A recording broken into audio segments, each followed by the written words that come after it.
Everyone, this is Manisha. Welcome to my YouTube channel Manisha study line. मैं class 10th के लिए chemistry के सभी चैप्टर से important 20 short question with answer notes बताने जा रही हूँ। तो आइए इसे शुरू करते हैं।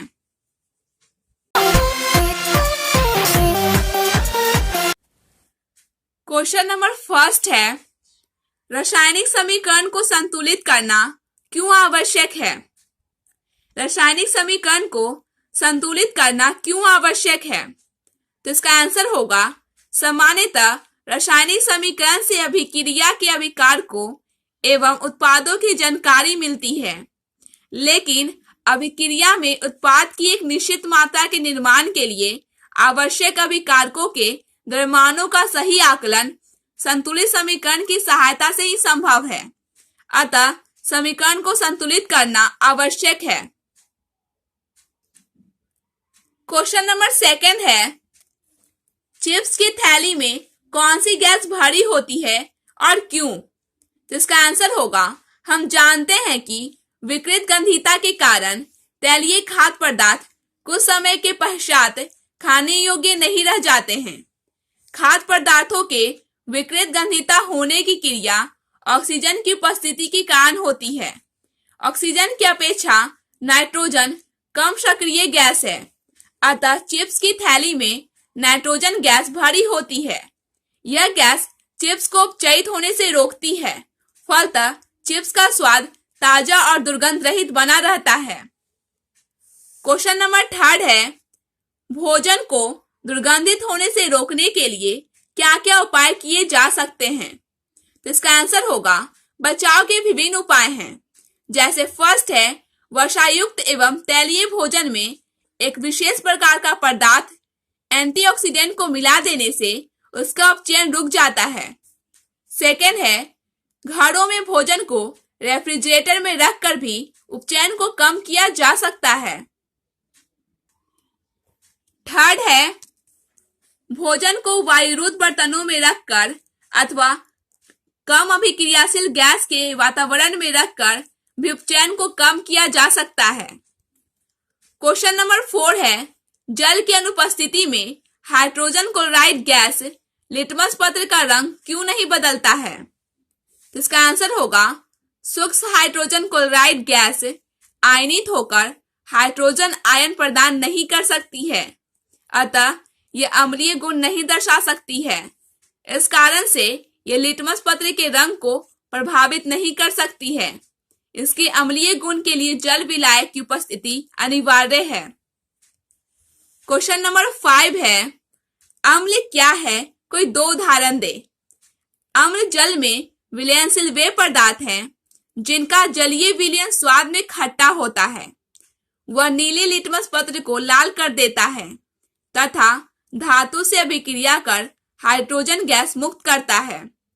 इसका उदाहरण है कच्चा आम, टमाटर, कच्चा अंगूर आदि अम्ल की उपस्थिति के कारण स्वाद में खट्टे होते हैं।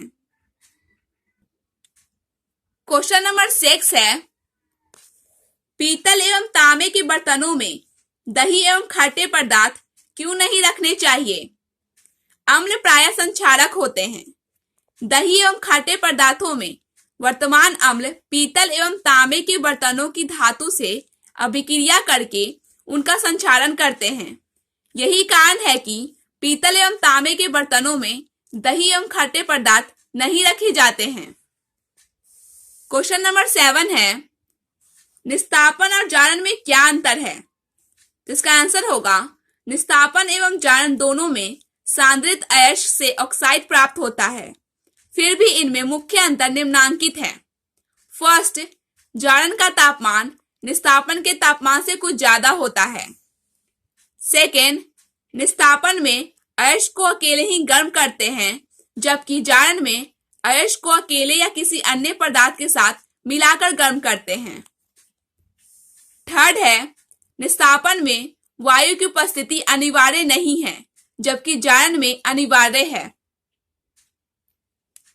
4 नंबर है, जारण में रासायनिक परिवर्तन होता है, जबकि निस्तापन में पदार्थ के केवल भौतिक संरचना में परिवर्तन होता है। क्वेश्चन नंबर 8 है, अयस्क और खनिज में क्या अंतर है?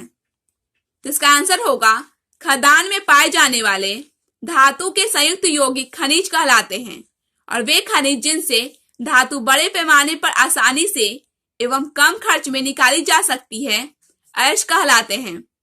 अतः हम कह सकते हैं कि सभी अयस्क खनिज होते हैं परंतु सभी खनिज अयस्क नहीं होते हैं। क्वेश्चन नंबर 9 है, धातुएं ऊष्मा का संचालन किस प्रकार करती है? धातुएं ऊष्मा का संचालन किस प्रकार करती है? इसका आंसर होगा धातुएं ऊष्मा की सुचालक होती है।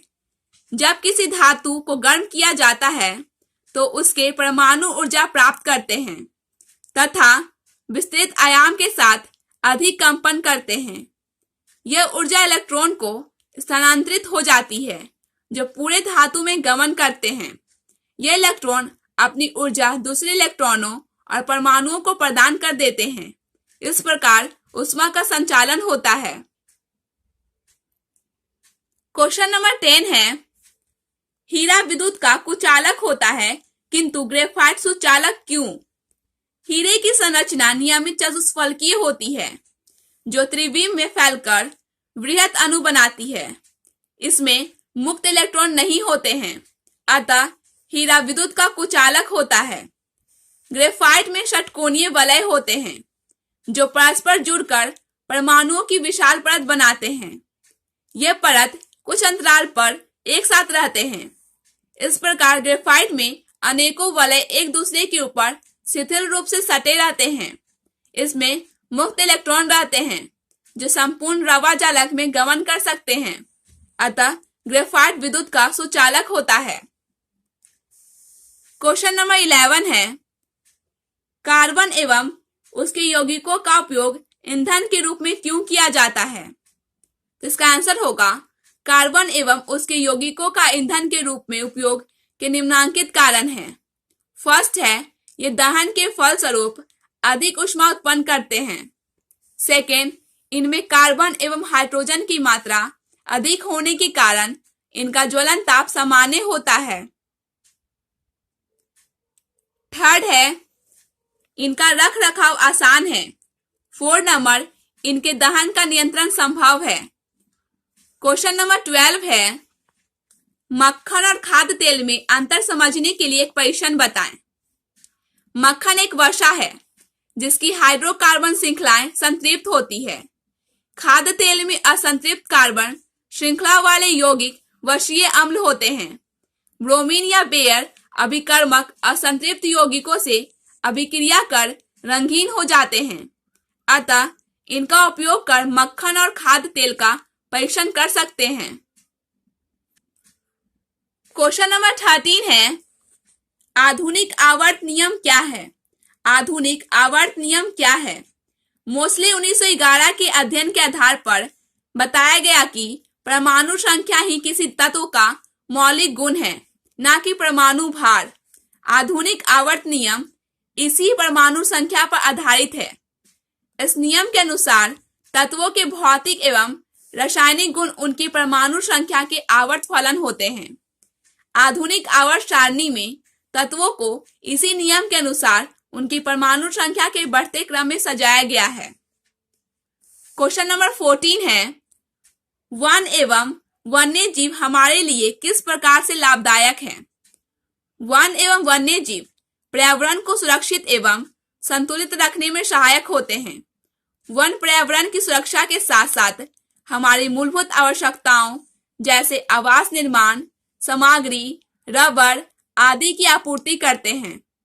जल चक्र का पूर्ण होना, वायुमंडल में CO2 एवं O2 का संतुलन वनों पर ही निर्भर है। इसमें वन्य जीव सुरक्षित रहते हैं जो पर्यावरण को संतुलित रखने में योगदान करते हैं। वन मिट्टी अपरदन को नियंत्रित करते हैं, अतः वन एवं वन्य जीवों का संरक्षण आवश्यक है। क्वेश्चन नंबर 15 है, वन के संरक्षण के उपायों का उल्लेख करें। इसका आंसर होगा वनों के संरक्षण के उपाय निम्नांकित हैं।